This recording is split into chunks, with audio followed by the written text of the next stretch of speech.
মানুষেরা অর্থনৈতিকভাবে, সামাজিকভাবে, রাজনৈতিকভাবে পিছিয়ে রয়েছেন এবং পিছিয়ে রাখা হয়েছে। আমাদের সমাজ ব্যবস্থায় পিছিয়ে রয়েছেন আছেন মানুষ, আর পিছিয়ে রাখাও হয়েছে সেই সকল মানুষের উপরে তাদের সার্বিক কল্যাণে এবং উন্নয়নে মানুষের পাশে কাজ করেন। তারা সাহিত্য এবং সংস্কৃতির মধ্য দিয়ে ওই সকল মানুষের মধ্যে একটি গণজাগরণের চেষ্টা করেন, যাতে তারা আত্মসম্মান এবং আত্মমর্যাদার সঙ্গে মাথা তুলে দাঁড়াতে পারেন। আপনারা সকলেই অবগত আছেন এবং যারা জানেন না তাদেরকে আমি স্মরণ করিয়ে দিই যে কাজ যদি সমষ্টির কল্যাণে হয়, মানুষের কল্যাণে হয়, কাজ যদি বিজ্ঞান মনস্ক হয়, যদি মানবিক হয়, তাহলে সেই কাজের একটি মর্যাদা থাকে, আসেই, এবং সেই কাজের একটা প্রভাব পড়ে সমাজ ব্যবস্থায় এবং সমাজের একটি নতুন দিক তৈরি হয়, যা মানুষের পাশের কাজ ঠিক তেমনই কাজ করে চলেছে। তো সাহিত্য সংস্কৃতির মধ্য দিয়ে এরা দুদিন অনুষ্ঠান করে, সাহিত্য সংস্কৃতি মেলা এই শিরোনামে। কিন্তু এবছর বাংলাদেশের এই উত্থান, এই সমস্যা, আমাদের বাংলার এই সমস্যা এবং গোটা বিশ্বের যে অন্ধকার দিক যে চাউল দিয়ে উঠেছে, নানান কারণে সেপ্টেম্বর মাসের এই অনুষ্ঠান করা সম্ভব হয়নি। সেই অনুষ্ঠানই একদিনের, এবং আমাদের আজকে আমাদের মূল উদ্দেশ্য ছিল সকাল 9টা থেকে বিকেল 5টার মধ্যে টানা অনুষ্ঠান করা, এবং তাতেও এই অনুষ্ঠান শেষ হওয়া কঠিন ছিল। কিন্তু বনগাঁ এবং হাসনাবাদ লাইনে কাজ হওয়ার কারণে আমাদের গাড়ি 1.5 ঘন্টা মতো লেট চলছে। যেমন আমার 7:20 এখানে ঢোকার কথা, আমি সেখানে প্রায় 9টা কততে ঢুকেছি। তো এই সমস্যার কারণে আমাদের মানুষ আস্তে আস্তে দুপুর হয়ে যাবে, এটা আমার ধারণা। তবে মানুষ প্রচুর আসবেন, কিন্তু আমরা আর বসে থাকবো না, কারণ দুপুরের আগে যে চাপটা পড়বে সেই চাপটা আমাদের সামাল দিতে গেলে এখন আমরা যারাই আছি তাদের মধ্য দিয়ে আমরা অনুষ্ঠান শুরু করে দেবো। কারো কারোর খুব ব্যস্ততাও আছে, আমরা কিন্তু খুব দূর থেকে আসবেন, যেমন নদিয়া থেকে দমদমে অলরেডি 4-5 জন এসে আছেন, আর একজন আসলেও আসবেন, বর্ধমান থেকে যারা বেরিয়েছেন। তো সেই সকল মানুষ আসবেন, তাদের কাছে একটু আগে ছেড়ে দেব। একটু আমরা যেভাবে সাজিয়েছিলাম তার একটু উলটপালট হবে, এটা আমাদের কিছু মনে করার নেই। হ্যাঁ, দেবদা আসুন। তো আমাদের এই সমস্যাটা হওয়ার কথা ছিল না, আর অনুষ্ঠানটা আমরা সাজিয়েছিলাম অদ্ভুত ভাবে। আমার বিভিন্ন জায়গায় বিভিন্ন জেলাতে যাওয়ার ফলে আমি দেখেছি অনেক মানুষের ভেতরে অনেক রকম শক্তি আছে। কারণ কবিতা লেখার শক্তি আছে, খুব ভালো কেউ ছড়া লেখেন, কেউ প্রবন্ধ লিখতে পারেন, কেউ নাটকে অভিনয় করতে পারেন, নাটক অসাধারণ সঞ্চালন করতে পারেন। তো তেমন আমরা 15 জন সঞ্চালককে বেছে নিয়েছিলাম এবং তাদের প্রত্যেকের মধ্যে আমরা 11 জনের একটি টিম করে দিয়েছিলাম, যে 11 জনের ভিতরে একজন গায়ক থাকবেন, একজন আবৃত্তিকার থাকবেন, আর 7-8 জন কবি থাকবেন। তো তাদেরকে তিনি সেইভাবেই সঞ্চালনা করার পরে তাদের লেখা নিয়ে একটা ছোট্ট আলোচনা করবেন, এবং তিনি যেটা করেন সেইটা কবিতা পাঠ হোক বা গান হোক তিনি করবেন, এবং তার পর্বটা শেষ হবে। এটা থেকে আমাদের কি অনেক মানুষের মধ্যে আমরা একটা মেলবন্ধন করাতে চেয়েছিলাম, অনেক মানুষের একটা পরিচয় এবং পরিচিতি ঘটাতে চাইছিলাম, যে আমরা যেন পরস্পরকে চিনি। একটা অবস্থার মধ্যে দিয়ে সাজানো হলেও আমরা সেভাবে পর্যন্ত করতে পারছি না। আমি মঞ্চে কয়েকজন মানুষকে ডেকে নিচ্ছি। আজকের এই অনুষ্ঠানের যিনি সভাপতি, প্রাক্তন সরকারি কর্মচারী এবং ছোটবেলা থেকে যিনি সমাজের নানান কাজ করে চলেছেন, তো এবং আমাদের পশ্চিমবঙ্গ রাজ্য সরকার সেই আন্দোলনকে মেনে নিয়েছেন। শুধু মেনে নিয়েছেন না, তারা সরকার থেকে অর্গানাইজেশন করেছেন। শুধু তাই নয়, আমরা যারা কাজ করেছি তাদের প্রায় মানুষের উপরে গবেষণা হয়েছে, পিএইচডি হচ্ছে, লেখার উপরে হচ্ছে, এবং আমাদের অনেক গ্রন্থ বিভিন্ন বিশ্ববিদ্যালয়ে পড়ানো হচ্ছে। হচ্ছে আমাদের কাজ।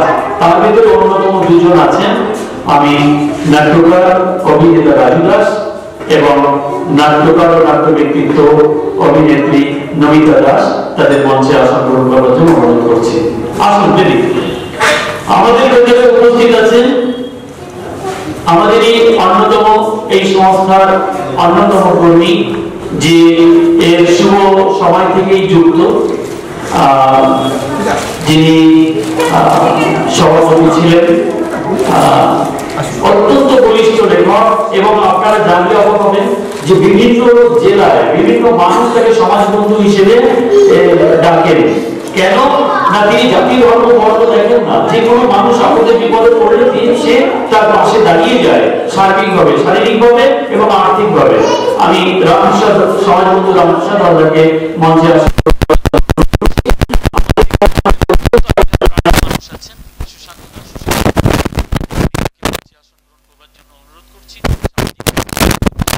আমাদের মধ্যে উপস্থিত আছেন আরেকজন বলিষ্ঠ লেখক সঞ্চালক, আমি পাচিগোপাল হাজরা, পাচিগোপাল দাকে বলছি তিনি মঞ্চে আসুন।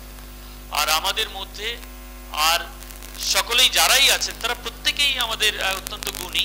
আমি পাচিগোপাল দা, আপনি আসুন আসুন, ঠিক আছে। আর আমাদের মধ্যে উপস্থিত আছেন, আপনারা শুনলে অবাক হয়ে যাবেন, তাহাদের কথা সম্পাদক দেবব্রত রায় চৌধুরী। দেবব্রত দাও জাতি ধর্ম বর্ণ কিছুই দেখেন না, যেখানে দেখেন সমস্যা, যেখানে দেখেন পাশে দাঁড়ানো লাগবে তিনি নির্বিঘ্নে দাঁড়িয়ে পড়েন। তো আমরা একদম এটাকে শূন্যে রাখবো না। আমাদের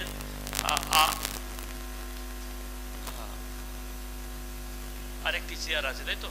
আসলে আমাদের যে ভাগ করে করে ওঠার কথা ছিল আমরা সেভাবে উঠছি না।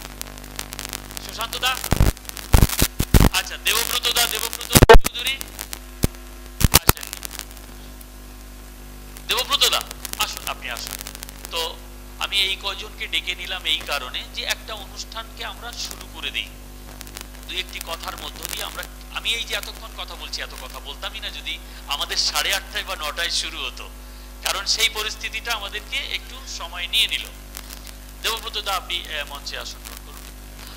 আপনাদের কাছে আমি আরেকবার একটি কথাই পরিষ্কার করে দিচ্ছি, যে সকল মানুষ পিছিয়ে রয়েছেন এবং যে সকল মানুষকে পিছিয়ে রাখা হয়, আজকের ভাষায় কাউকে এসটি বলে, কাউকে এসসি বলে, কাউকে ওবিসি বলে, কাউকে মাইনরিটি বলে, কাউকে ব্রাহ্মণ বলে, কাউকে জেনারেল বলে।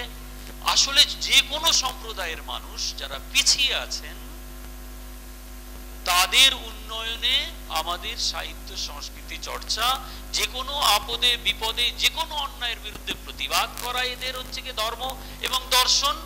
এদের এখানে যে সকল ছবি আছে একটু দেখে নেবেন। আমি একবার বলছি, অনেককে আপনারা জানবেন, অনেককে জানবেন না। আমাদের গুরুচাঁদ ঠাকুর আছেন, যিনি বাংলায় একটা বিপ্লব তৈরি করেছিলেন পিছিয়ে পড়া মানুষদের। আচার্য প্রফুল্লচন্দ্র রায় আপনারা জানেন, বিজ্ঞান মনস্ক একজন ভীষণ ভালো লেখক এবং বিজ্ঞানের একটা আন্তর্জাতিক প্রচারের ব্যক্তিত্ব। রবীন্দ্রনাথ ঠাকুর, নতুন করে কিছু বলার নেই। আমাদের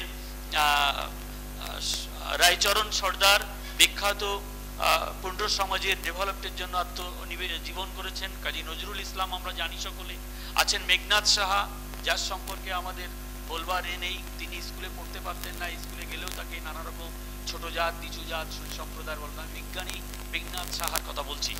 তারপরে আছেন গুণধর বর্মন, আছেন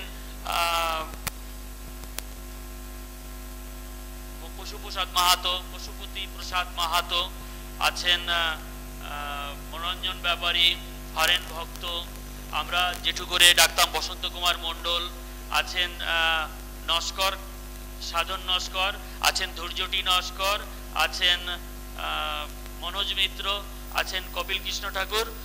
আর গায়ের জোরে হোক আর ভালোবাসায় হোক আর এদের বোকা বানিয়ে হোক, এই মুভমেন্টে আমার ছবিটাও আছে এবং থাকে। আমরা এই মঞ্চটার নাম রেখেছি মনোজ মিত্র মঞ্চ। মনোজ মিত্রের মতো নাট্য ব্যক্তিত্ব, মনোজ মিত্রের জাতি ধর্ম বর্ণ নির্বিশেষে তার যে ভীষণ অভিনয়, অভিনেতা এবং অসাধারণ তার নাটক, যা গ্রামকে পর্যন্ত কাঁপিয়ে দেয় এবং গ্রামের মানুষ যা ভীষণভাবে তার নাটকে প্রভাবিত হন।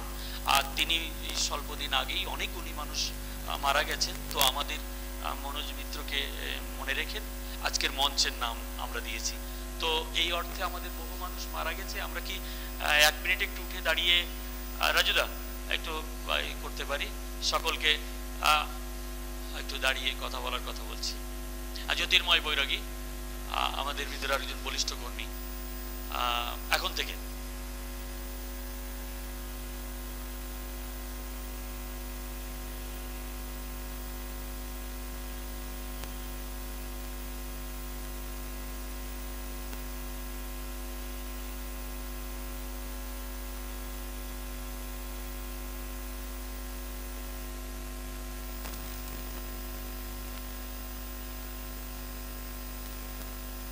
ধন্যবাদ।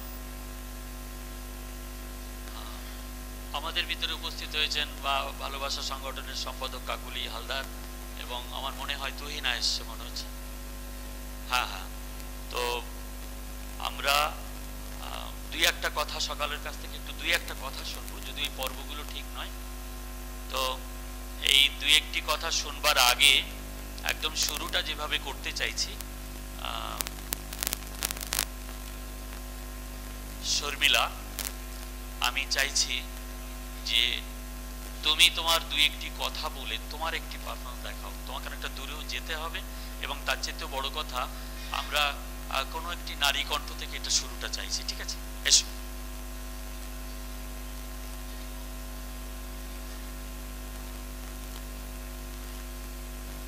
এবং আমি তুহিনাকে বলবো যে তুমি ভাই যে পর্বে আছো ঠিক আছো, কিন্তু এর পরে একটি গান আমাদের শোনাবে। আমরা এইভাবেই শুরু করতে চাইছি। শর্মিলা পাল বিশিষ্ট বাচিক শিল্পী, সুন্দর কবিতা লেখে। এই মেয়েটির ভেতরে অনেক প্রতিভা, আমরা গর্ব করি একে নিয়ে।